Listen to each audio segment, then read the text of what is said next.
سيارتنا اليوم سيارة مستقبلية عم تحاول تسبق الزمن. أما مدينتنا اليوم مدينة عندها رؤية للمستقبل بجهة البيئة والاستدامة. أما ضيفنا اليوم ضيف طموح ودخل المعترك السياسي بقوة. أخذناه ورحنا لوين؟ رحنا على مطعم عشنا فيه إجازة بمكان مختلف، مطعم عربي أصيل. لتشوفوا حلقتنا كاملة شوفوا البرومو، تشوقوا شوي وكملوا معنا، يلا سوا.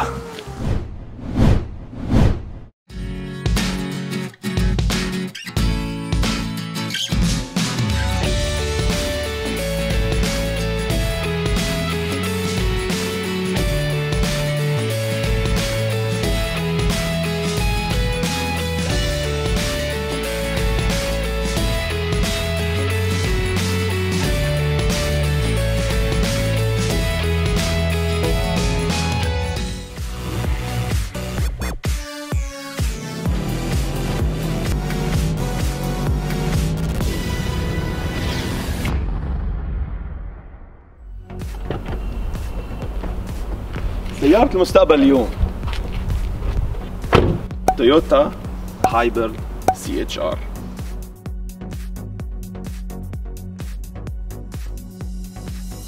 السيارة ذو الجيل الأول الجديدة كليا، سيارة المستقبل، لأنه السيارة اللي هي بكل بساطة كهرباء مع بعض الإقلاع من البنزين.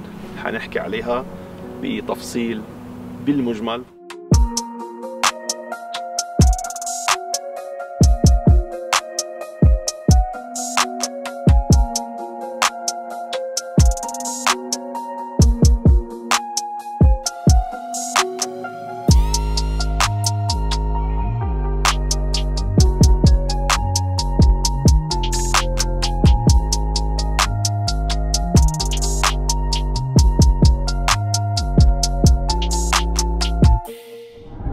تويوتا هايبرد CHR، قلت لكم هي السيارة جاية من المستقبل، وأنا بعني كلامي. السيارة مميزة وغريبة بشكل رهيب. سيارة من جوا بتصميمها، الخطوط الخارجية اللي عليها، طريقة تصميم المقدمة، طريقة تصميم الخلف، يعني بتحس بالفعل سيارة جاية من المستقبل. الكهرباء مع البنزين موجودين سوية في سيارة واحدة. اليوم التوجه كجميع الشركات باتجاه التوفير، باتجاه سيارات صديقة البيئة. هي السيارة متجسدة بهذه المقولة وبقوة. السيارة اعتمادها تقريبا 90% على الكهرباء، بالإضافة لمحرك البنزين اللي موجود فيها. هذا الشيء بيعطي قوة أداء، بيعطي توفير للوقود، وبنفس الوقت صديق للبيئة، ما في انبعاثات كربونية أو انبعاثات أخرى. سيارتنا اليوم أنيقة، تصميمها حلو كتير وغريب، مع انه البعض بيشوف تصميمها غريب، بس ولكن جميل جدا. ومهندسين تويوتا اشتغلوا عليها شغل مرتب، ومبين فيها شغل هندسي، شغل تصميمي متعوب عليه. السيارة اليوم موجودة بأوروبا بثلاث محركات، محرك 1.2 ومحرك 1.8 ومحرك 2.0 مثل اللي معنا اليوم 2.0 أو 2000 سي سي. هي السيارة تجي بمحركين مع بعض موجودين. محرك كهربائي موجود تحت المقاعد الصف الثاني مع بطاريات ب 180 خلية. هذا المحرك بيشتغل بالبداية بالإقلاع لحين الوصول لسرعات عالية، أو بيشتغل بالكامل لما نحن بنكبس زر الإيفو مود. الإيفو مود بتشغلها بطريقة كهربائية بالكامل دون الحاجة لمحرك البنزين. حسب تجربتنا للسيارة عدة أيام، السيارة على الكهرباء فقط سيارة ضعيفة جدا، يا دوب تشيل حالها، خاصة مع تشغيل مكيف. بالإضافة مع المحرك الكهربائي بيجي المحرك البنزين اللي هو 2.0 مثل ما تحدثنا قبل شوي، 2000 سي سي، بيعطينا قوة حصانية مقدارها 90 PS أو 90 حصان.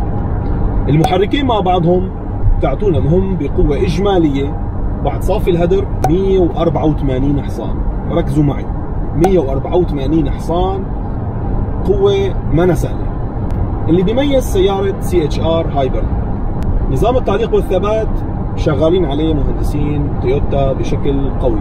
سيارة CHR هي الكومباكت هاي رايد، فيما معناه السيارة دائما بتعني سيارة الكومباكت كروس اوفر، سيارة كروس اوفر صغيرة. سيارة CHR فيها من الأمام نحن بنشوف الجلد وبعض المواد الثانية مستخدمة مع بعض، عاطي شوية لاكشوري، ولكن يعني بتحسها انه مش غالية الثمن، مواد عادية موجودة شوي بالابواب البلاستيك الطري، موجود حتى بالكونسول الوسطي. يوجد شاشتين، شاشة 8 انش الرئيسية فيها جميع الأنظمة من اندرويد، ابل بلاي، النافيجيشن، الاوديو، صفحة المنيو، الهوم، فيها كمان تربط الفون مشان موضوع الشيرينج، بالاضافة لشاشة صغيرة، شاشة معلومات 4.2 انش، فيها تحكم كامل عن طريق ستيرينج، عن طريق عجلة القيادة، فينا نتحكم فيها، تعطيك معلومات الشحن، معلومات السرعة، معلومات الطريق. موجود طبعا نظام الجو بايلوت اللي هو بيكشف لك الطريق، سرعات الطريق. العدادين حنشوف فيهم اختلاف ما شفناه بباقي السيارات، اللي هو الRPM مش موجود RPM، موجود جزء بيقول لك انه السيارة شغالة، بعدين الجزء الثاني اللي هو الايكو بيقول لك السيارة شغالة على الكهرباء، فهي شغالة على الكهرباء بالكامل. لما بنطلع للجزء الثالث اللي هو الباور، اذا شغالة هون السيارة على البنزين. ليش في عنا وضعيتين، واحدة ايكو واحدة باور؟ لانه السيارة اصلا فيها مود بين ايكو، تقدر تشغلها ايكو دائما على الكهرباء اذا انت حابب هالموضوع. هذا طبعا بالمدن، بالشوارع الصغيرة، حتى بالزحمة بتفيدها كثير بهذا الموضوع. توفير على هدوء، السيارة ماشية على سرعات قليلة، وحتى عند تثبيت السرعة كمان بتلاقيها دائما ماشية على الايكو. في عنا مود النورمال اللي هو السيارة اوتوماتيكيا عن طريق الكمبيوتر اللي فيها هي اللي بتحدد لك نمشي بالايكو ولا بالباور او نعمل كومبينيشن بيناتهم.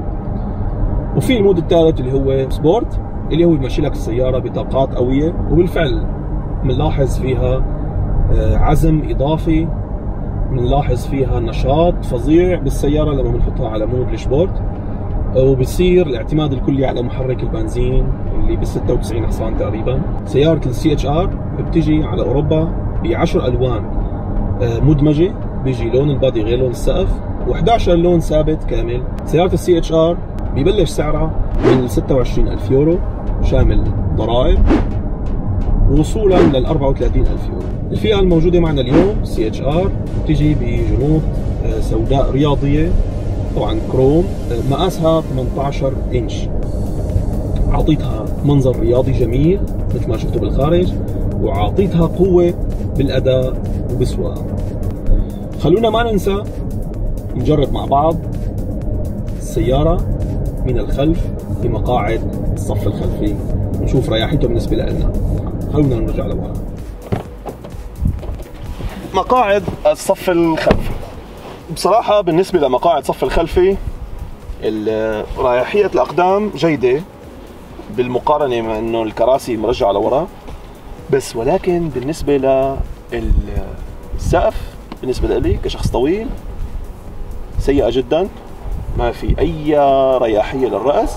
بالإضافة هبوط السقف من الخلف بيخليني ما أقدر أطلع بسهولة، لازم أوطي راسي وأطلع، فهذه الشغلة كتير سيئة فيها.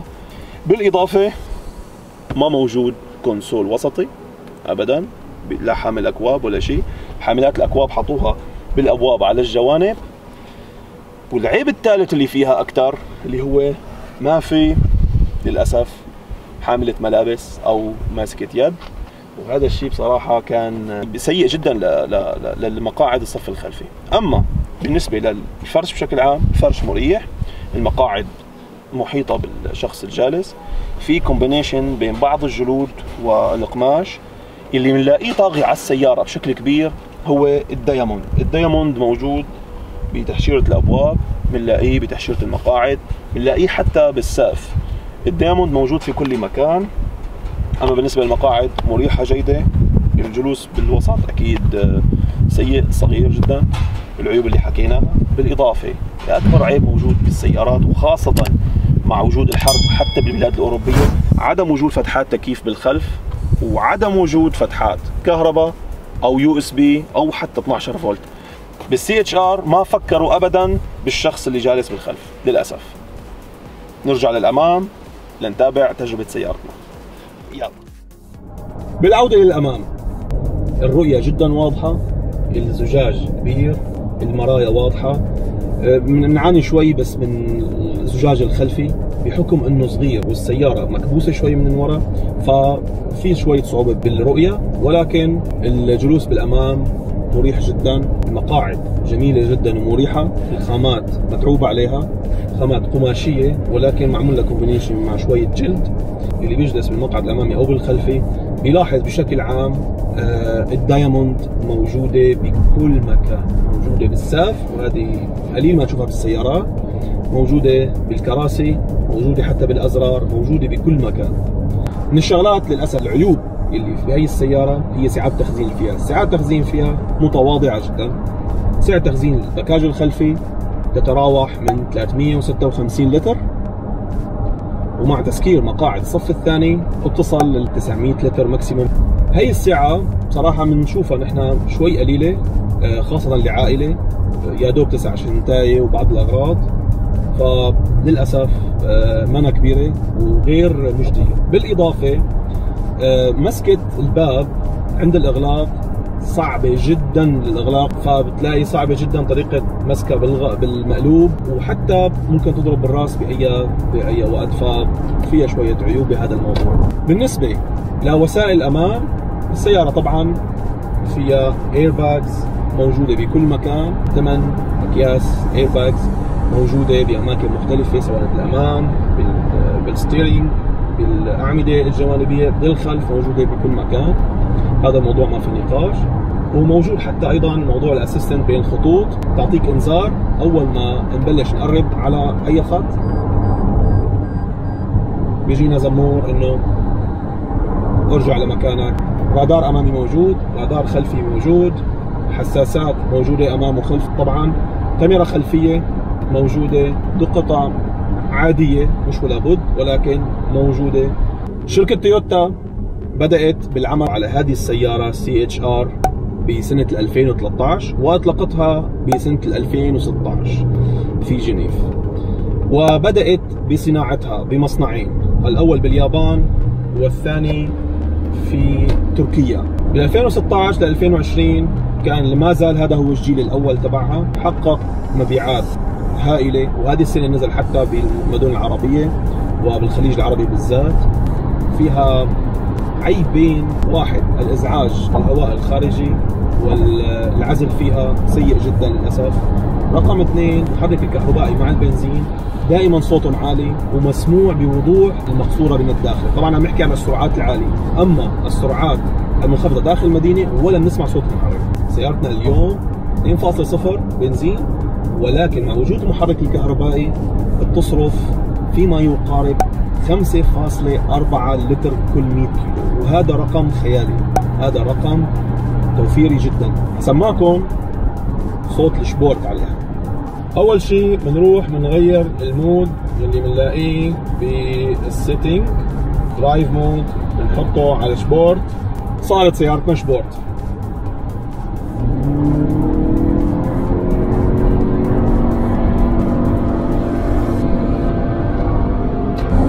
انطلاقتها رهيبة، هي من الكهرباء، هي من السبورت مود. هذا بدنا نسأل شي مهندس بتويوتا. الإنارة الأمامية كلها LED ذكية، تتبع الحركة طبعا مثل كل السيارات موجودة. للأسف بالإضاءة الخلفية لساتها هالوجين، ما زالت هالوجين مع إنه سيارة ذكية من المستقبل وما زالت الإنارة الخلفية هالوجين، هذا يعني شوي ضعف مع إنه الشكل جميل جدا من الخلف. الإضاءة الضباب بالوسط عطت إضافة كثير حلوة. في فتحات العدم الوهمية جميلة ولكن يوزلس، ليس لها استعمال. الشكل بشكل عام جميل جدا، خاصة الجناح الخلفي. الجناح الخلفي اشتغلوا فيه شغل فظيع، عاطيها يعني جمالية رهيبة. الشكل انا بالنسبه لي برأيي ما عليه كلام، شكلها جميل جدا من الخارج، وخاصه السياره اللي معنا اليوم اللي لونها اسود.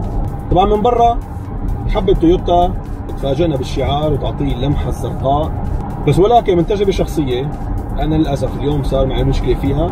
السياره وقفت لمده ساعتين، لا الستارت انجن يشتغل ولا اي شيء فيها يشتغل، الكهرباء توتال سكرت، ما فيها اي شيء اشتغل فيها، واضطرينا نجيب شركه التامين لحتى تمشينا. يعني المشكله كانت فيما يلي، كان بدها كهرباء، وهي سياره كهرباء وما فيها كهرباء، هي مشكله، لانه السياره هي ما بتنشحن.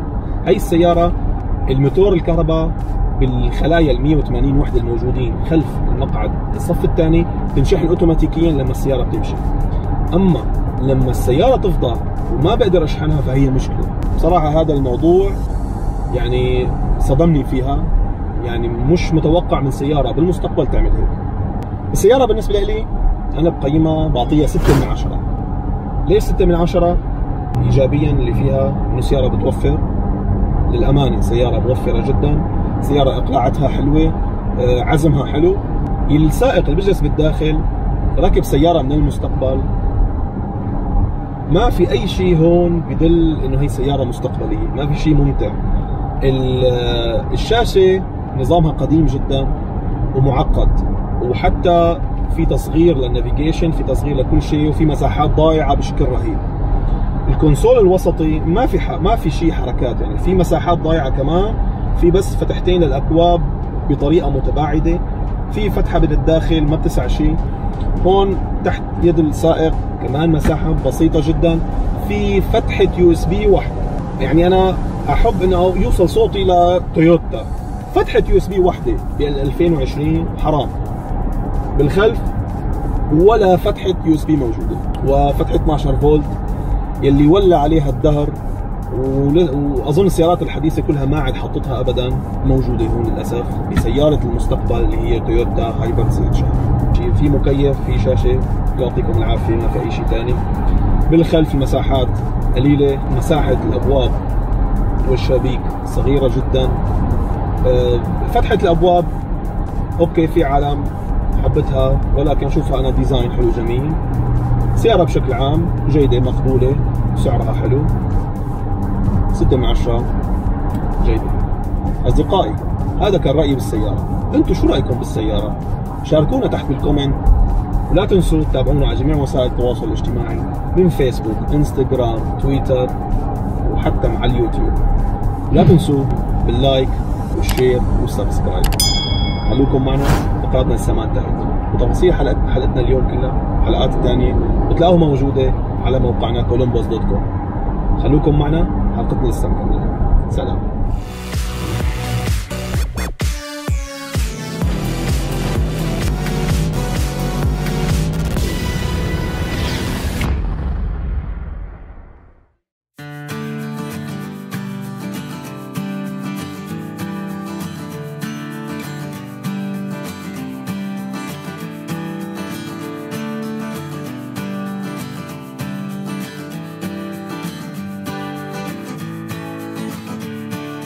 حبايبنا اليوم مثل ما وعدتكم رايحين على مدينة ألمانية تاريخيا معروفة بحبها للسلام، صارت فيها مؤتمرات للسلام بشكل كبير، نهت حروب، يعني إلها قصص كتير كبيرة. واليوم فريق كولومبوس حب يعطي الميكروفون لأولاد البلد حتى هن يحكوا لنا عنها أفضل ويعطونا المعلومات الدقيقة. مدينتنا اليوم رايحين نحن على مدينة مونستر.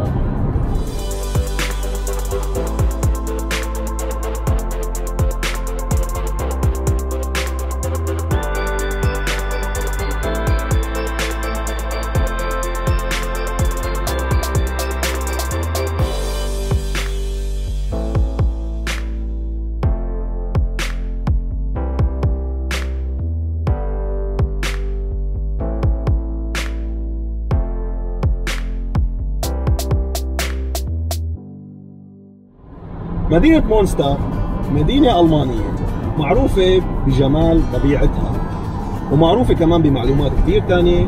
أنا عندي شوية معلومات بس، ولكن مثل ما قلت لكم حنغني معلوماتنا بمعلومات ضيفنا ضيف مميز جدا، حنعرفكم عليه لما نصل لمونستر. ضيف فعال، وضيف ابن البلد، وضيف عربي كان كتير مؤثر بالمجتمع الألماني في مونستر. حتشوفوا كيف لما نصل على مونستر. خلوكم معنا، حلقتنا مكملة. هلا بلشت حلقة مدينتنا كولومبو السفاري. يلا.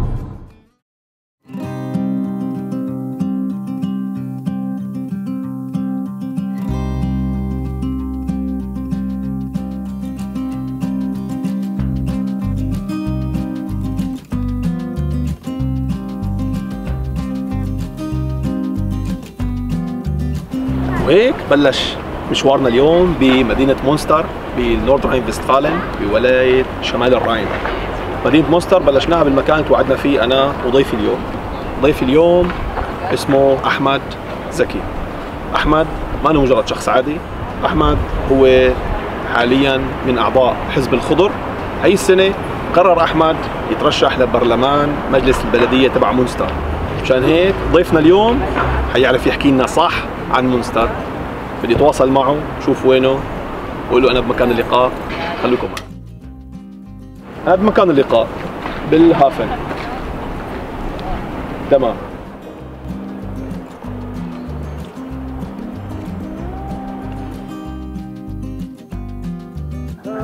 لا طارق، اخبارك؟ كيفك؟ الحمد لله. الله يسلمك.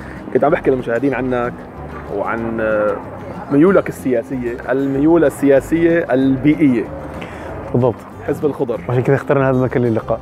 ايوه، لذلك اخترنا هذا المكان للقاء. صحيح. حكينا عن هالمكان. الهافن ميناء منسى، ميناء صغير زي ما انت شايف.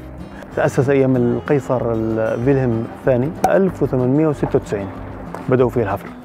الميناء هذا يلتقي مع نهر الامز. نهر الامز هو اطول نهر الماني، يعني اقصد بالماني انه يبدا في المانيا وينتهي في المانيا. في المانيا وينبع من المانيا. بالضبط. في عام 61 كانت ذروه نشاط الميناء. بعد ذلك انت عارف مع التطور العالم صارت في مرافق ضخمه جدا، صارت طرق السير اسرع، التواصل مع المدن صار، قل النشاط. واليوم انا مثل ما انا شايف اليوم جلسات على مدى النهر. بالضبط. صار سياحي ومزار اكثر ما يكون. حتى المطاعم ما شاء الله، شفت مطاعم صحيح جميله جدا وماركات عالميه يعني. من 97 حتى يومنا هذا اتخذت المدينه انه من اجل الاستفاده من المنظر المائي اللي امامنا. بالضبط، منظر جميل. تم افتتاح المطاعم والمقاهي اللي انت شايفها. الآثار القديمة للهافن من رافعات ومن مباني من مخازن، يعني أكيد هي التراث. هو عمليا أنت ممكن تروح دورتموند فعلا من طريق النهر، أو إنك تروح حتى على شمال ألمانيا برضه من طريق الميناء هذا. صراحة مكان لقاء كان رائع. شكرا لشرحك لنا. العفو. أكيد نكمل هلا مشوارنا. يلا تفضل.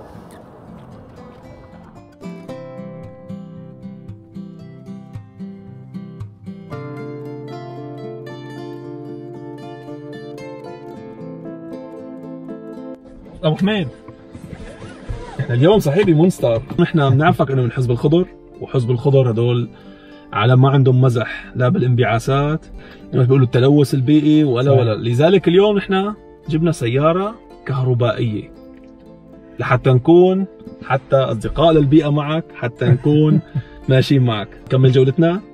يا خيار.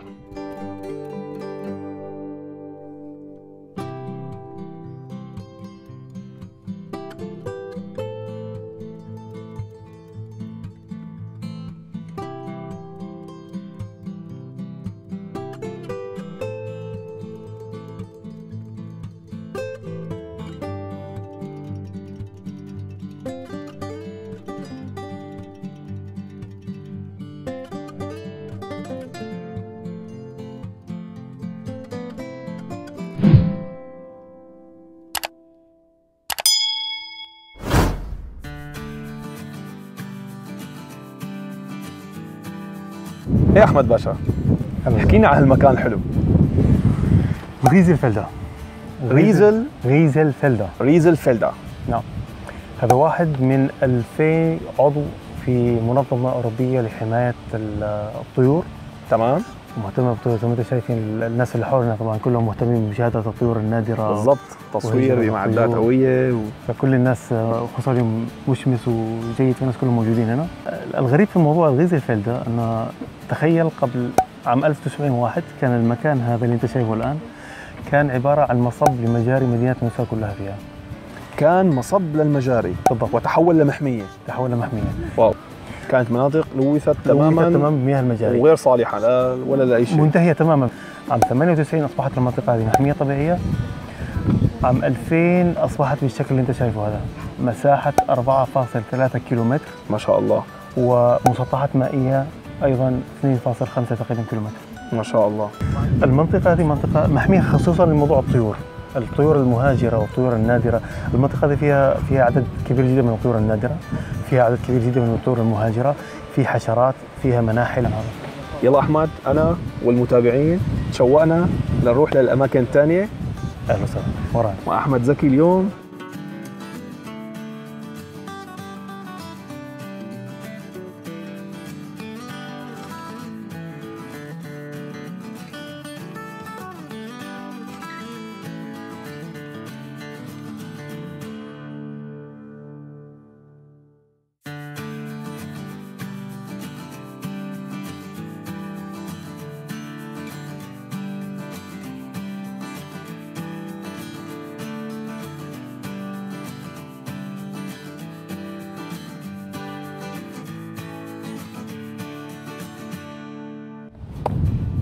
اخي احمد، هلا احكينا عن هالمكان.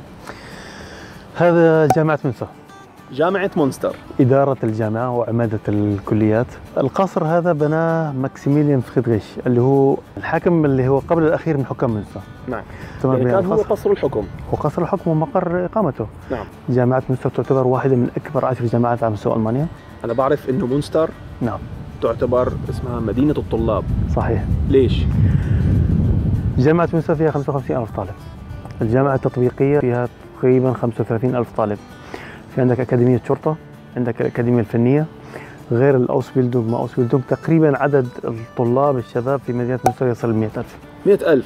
100,000 من أصل 320,000 ساكن سكان منسا. يعني الثلث من سكان مونستر هم طلاب. المدينة مدينة شابة. واو. المدينة مدينة شابة على خلاف كثير من المدن الألمانية. بنشوف شباب شباب شباب شباب شباب. صحيح. والشيء الأهم اللي أنا شايفه هلا بمونستر وأحمد بده يفيدنا فيه، الدراجات. الدراجات اللي فيها أكثر من 500,000. يعني تتكلم عن تقريبا كل شخص عنده دراجتين إلى 3 دراجات. طيب تمام. طريق البروميناد أو الشريط الأخضر الموجود حول مدينة منسا طبعا مخصص فقط للدراجات والمشاة. أكثر مدينة فيها دراجات في أوروبا كنسبة وليس كعداد.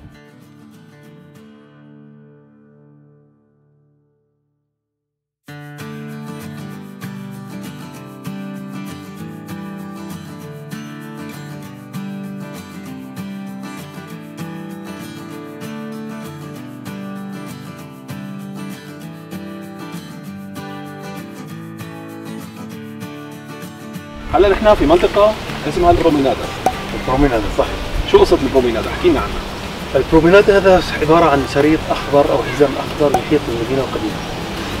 كانت بناء المنطقة هذه أو إحاطة المدينة بالشريط الأخضر من أجل حمايتها أو من أجل عرقلة الجحافل اللي كانت قبل. تمام. يعني كانت المبدأ منها بعيد تماما عن ما هي حاليا للدراجات والمشاة. كانت حماية للمدينة وحماية. والآن صارت فعلا متنفس لكثير من سكان المدينة، للناس الذين يحبون يمارسوا الرياضة بين فئة أخرى، المشاة، الدراجات. يعني المنطقة هذه لا تنقطع فيها الحركة على طول اليوم. وهذا على فكرة كان السبب في الحصول منسا على عدة جوائز في الفترة الأخيرة. اللي هي جائزة أفضل مدينة في العالم من حيث المعيشة عام 2004. يلا خليكم معي.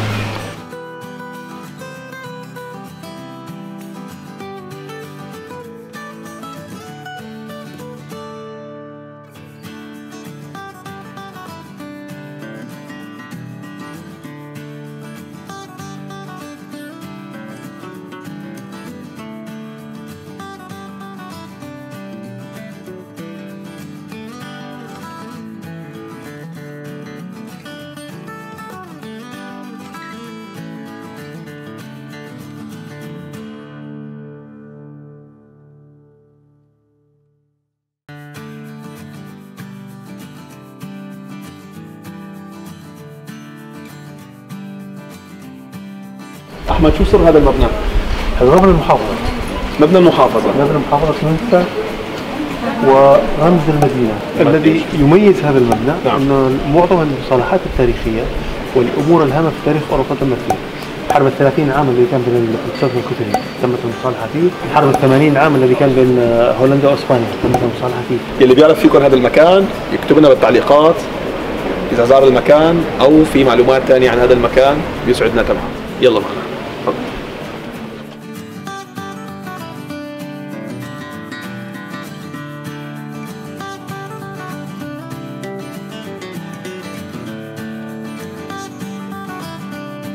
أحمد هذا هو مجسم للموجود حاليا على أرض الواقع.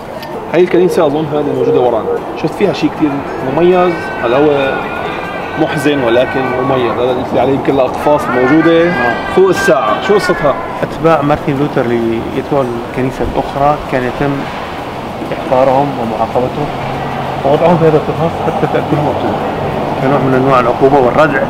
هذا الشيء لاحظته في كنائس كثير. باقي مونستر كلها كنائس ولا؟ كل تقاطع عندك كنيسة، هنا كنيسة هنا كنيسة. مدينة مونستر مدينة متدينة. نكمل مشوارنا؟ نكمل مشوارنا. يلا معنا.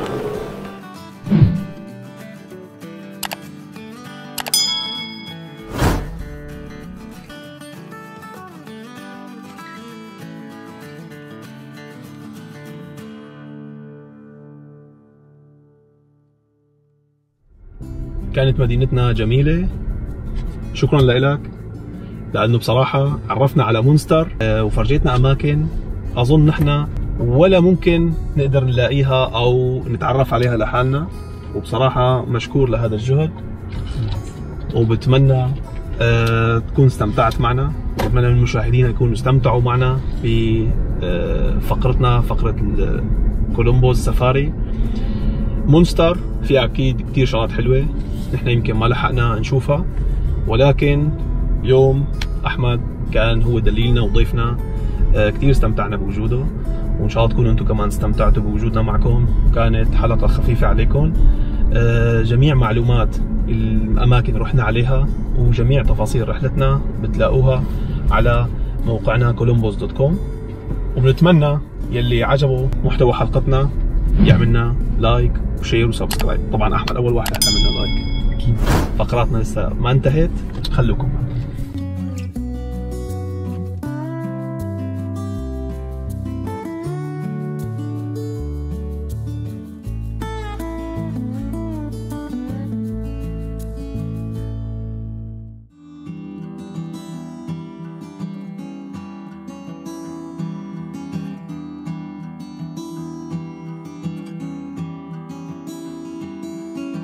أبو يمان، اليوم فتلتنا مونستر وضليتنا على أماكن كتير حلوة وكنا بصحبتك مبسوطين جدا. هلا صار دوري اخذك على مطعم حيعجبك.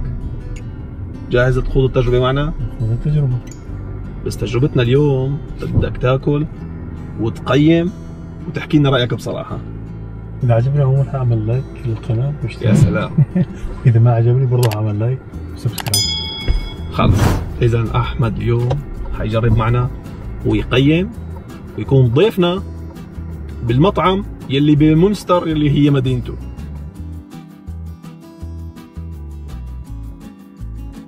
اليوم أحمد جابك على مطعم عربي أصيل، أظن تعرفه ولا؟ معروف، كلاين مراكش. مطعم كلاين مراكش، مطعم مغربي أصيل في مدينة مونستر، معروف بأكلاته الشعبية.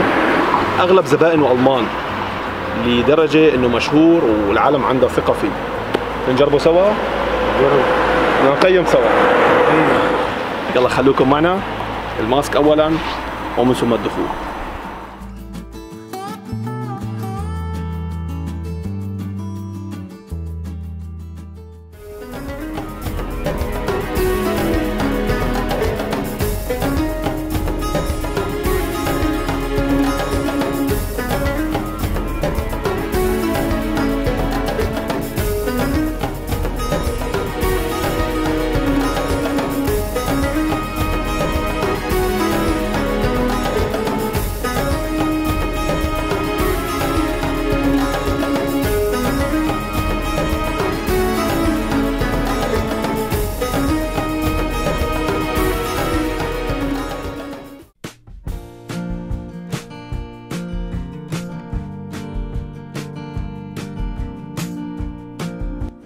حاطط لنا الحين عده.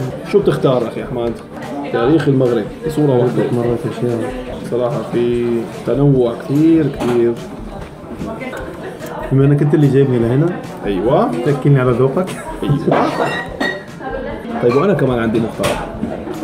احنا اليوم جايين على تقييمات العالم وسمعة المطعم في مونستر. هلا بنلتقي مع الشيف او صاحب المطعم، هو يعطينا المقترح على الاكل لانه بدنا نجرب. اوكي، فاظن هو هذا افضل فكره. شو رايك؟ احنا بدنا نجرب شيء نحن بنعرفه، بدنا نجرب شيء ما بنعرفه. وراك معلم. شو رايك؟ جاهز للتجربه؟ جرب. يلا.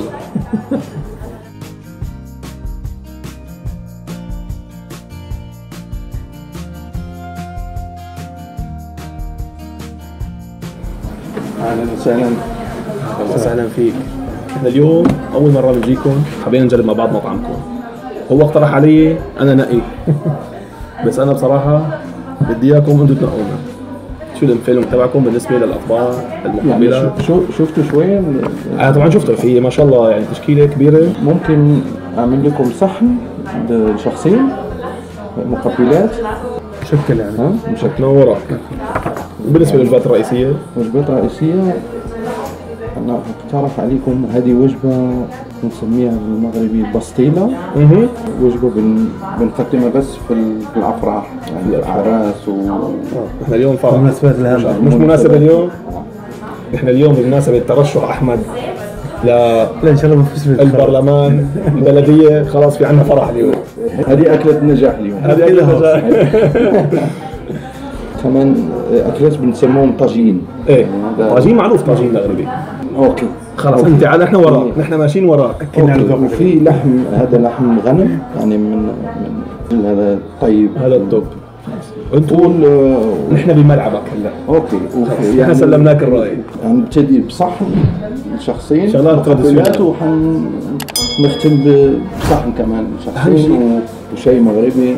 يا سلام، نحن هذا حكي اهم شيء. نحن اليوم يكون كل سلسله مغربيه. طبعا. تمام. شكرا استاذ احمد. شكرا لك. انا اول ما قال لي اسمه طارق، انا تفائلت خير. خلاص قلت اليوم الاكل طيب. ما بعرف عنك شو الوضع. اليوم يوم الطوارئ، مطعم المغربي فعلا غني بالاكلات وفي تنوع جميل. ما شاء الله. والشباب ما شاء الله يعني ودودين ولطيفين. طبعا يعني الانطباع الاولي جيد.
روائح الاكل بلشت تطلع.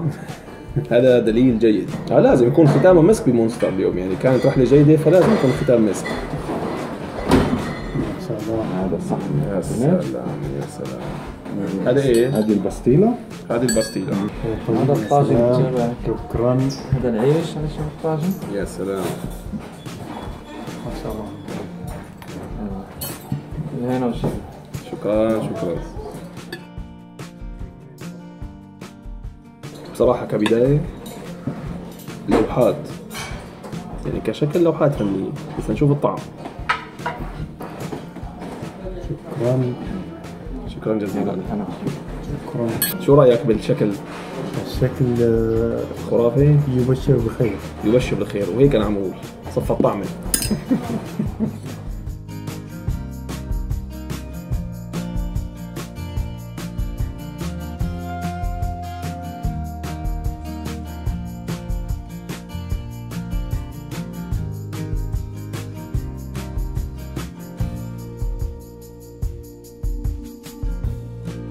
بسم الله. ابو حميد سبرايت كويس. السبرايت كويس. هي اعطى تقييمه احمد السبرايت كويس. سبرايت ممتاز صراحه. بسم الله. ندور ناخ شويسه.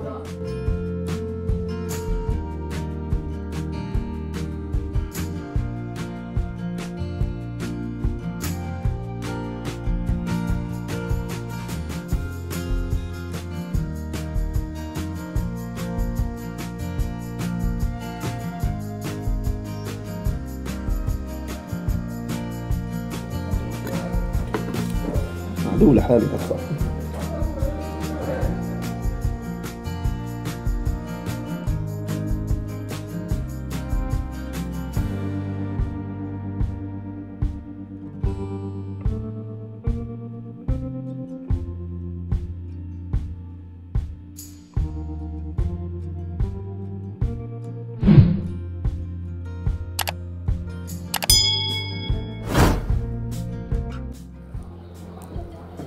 طبعا انا طلبت اليوم الباستيلا. والله لو بعرف اشرح لكم شو فيها، والله لا اشرح لكم، بس ولكن بدنا اخواننا المغاربه يكتبوا لنا تحت بالتعليقات شو فيها الباستيلا، بس ولكن لذيذه، في كومبينيشن فظيع جواتها، مش عارف اشرحه بصراحه، بعيد شوي عن اكلات بلاد الشام، ولكن طيبه لذيذه جدا. باستيلا بكلاين مراكش بمونستر. صحتين وهنا على قلبي. احمد انت ما قلت لنا تجربتك، شو وضع الطبق تبعك؟ بصراحه تجربتي مشرفه. يعني الطاجن باللحمه بصراحه رائع. في تداخل المذاق، اللحمه مع التمر، شايف، مع التمر مع شويه خضار، شيء فعلا يعني سمعت انت كومبينيشن رائع جدا. تمنيت وكنت شاعرا كتبت 1000 قصيده في والله كانك كتبت هلا.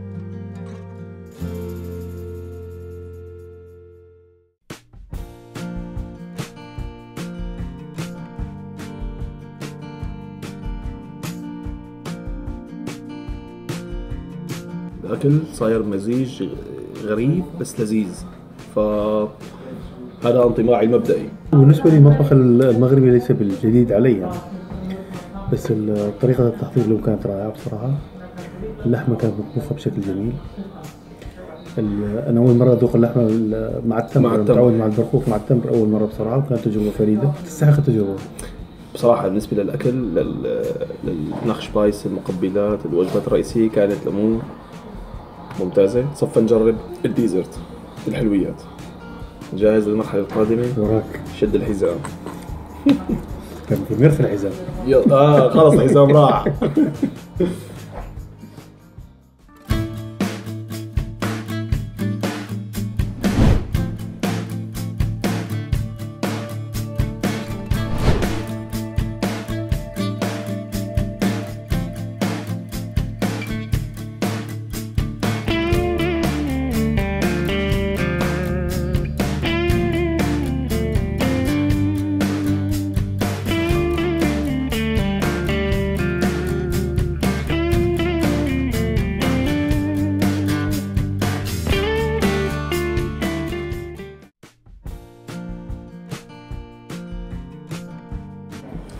شكرا.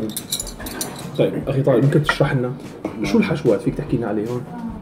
هذه بنسميها بالألماني بانان باستي، هذه محشوة بالبنان.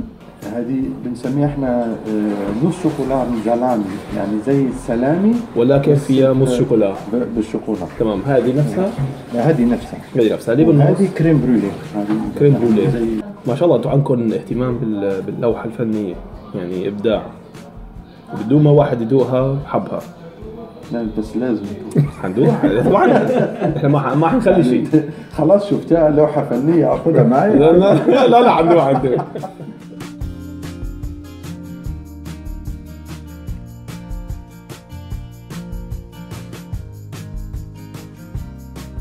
يا سلام.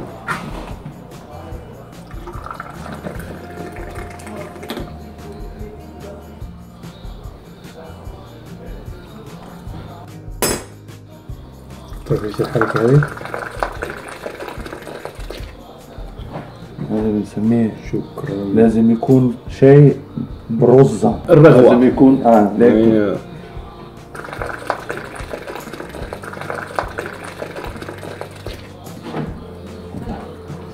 وهي كاسة برزة. شكرا لك. الهنا والشفا.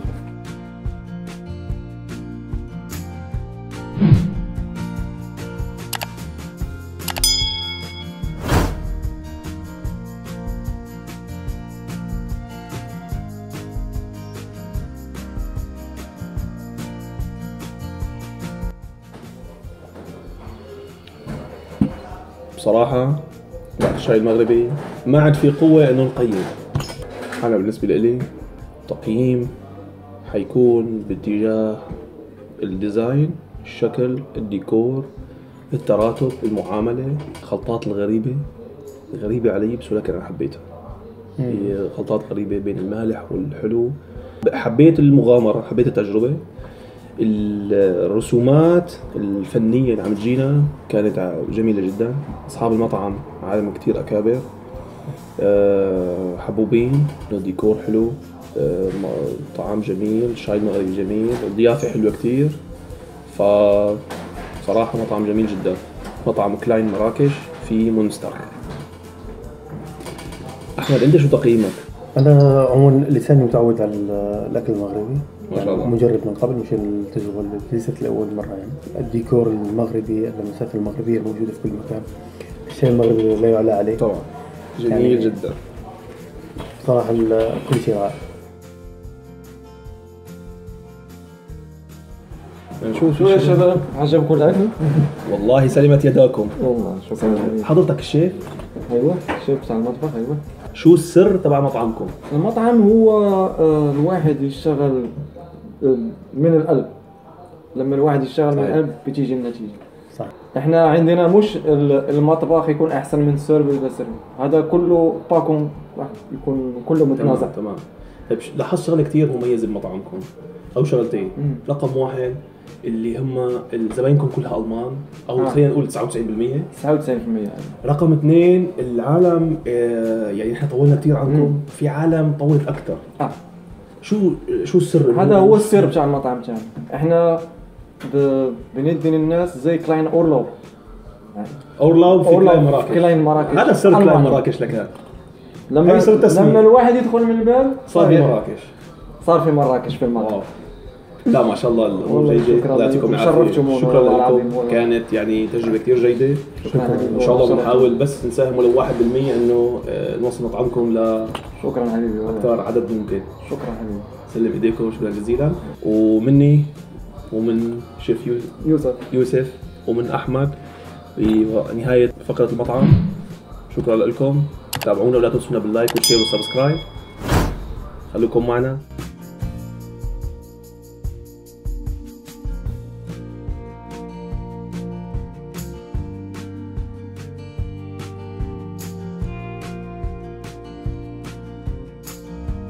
مثل ما عودناكم لازم ننهي حلقتنا بشيء مميز. اليوم نحن بالصالة الملكية بمونستر، بيسموها بيت الماما.